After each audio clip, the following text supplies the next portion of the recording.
पूर्व विदर्भासाठी भाजपनं विशेष रणनीती आखलेली आहे। भंडारा गोंदियामध्ये महायुती होणार नाही, भाजप आमदार परिणय फुके यांनी ही माहिती दिली आहे। 80% जागांवर भाजप ओबीसी उमेदवार देणार असल्याचंही कळतंय। राज्यातील काही जिल्ह्यांमध्ये स्थानिक स्वराज्य संस्थांच्या निवडणुका भाजप महायुतीमध्ये लढण्याच्या मनस्थितीत नाहीये।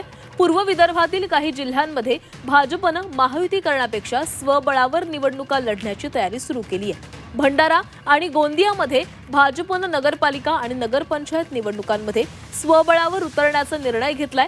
ही कार्यकर्त्यांची निवडणूक असून कार्यकर्त्यांना जास्तीत जास्त संधी देण्यासाठी भाजपनं स्वबळाचा निर्णय घेतला असून मित्र पक्षांनीही तो मान्य केल्याची माहिती भाजप आमदार परिणय फुके यांनी दिली आहे। भाजप खुल्या वर्गातील 80% जागांवर ओबीसी उमेदवार देणार असल्याचं फुके यांनी सांगितलंय। तर भाजप आमदार परिणय फुके यांच्याशी बातचीत केलेली आहे आमचे प्रतिनिधी अमर काणे यांनी।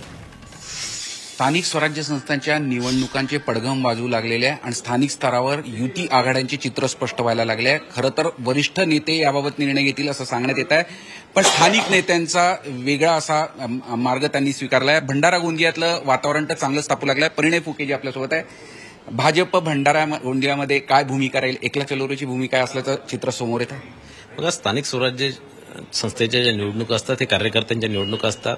यामध्ये कार्यकर्त्यांना प्रतिनिधित्व देण्याचं काम या माध्यमातून आपण करत असतो आणि निश्चितच भंडारा आणि गोंदिया जिल्ह्यात भारतीय जनता पार्टीची फार मोठी ताकद आहे आणि यामध्ये कार्यकर्ता कुठेतरी ऍडजस्ट झाला। कार्यकर्त्यांची संख्या फार मोठी आहे आणि कार्यकर्ता कुठेतरी निवडणुका लढता आल्या पाहिजे, कार्यकर्त्यांना त्यांना प्रतिनिधित्व मिळालं पाहिजे, म्हणून आम्ही ठरवलेलं आहे की यावेळेस या निवडणुका स्वबळावर लढायच्या। ओबीसी उमेदवार जास्त राहणार, निश्चितच ओबीसी आरक्षित मतदारसंघांमध्ये तो ओबीसीलाच तिकीट देणार, पण ओपन मध्ये सुद्धा 80%च्या वर जागा या ओबीसीला आपण देणार आहे। भंडारा गोंदियात तर भाजपाने आपली भूमिका स्पष्ट केली आहे, ती एकला चलोरेची। Zee मीडियासाठी video journalist Ratnashil Satpute, अमर काणे, नागपूर।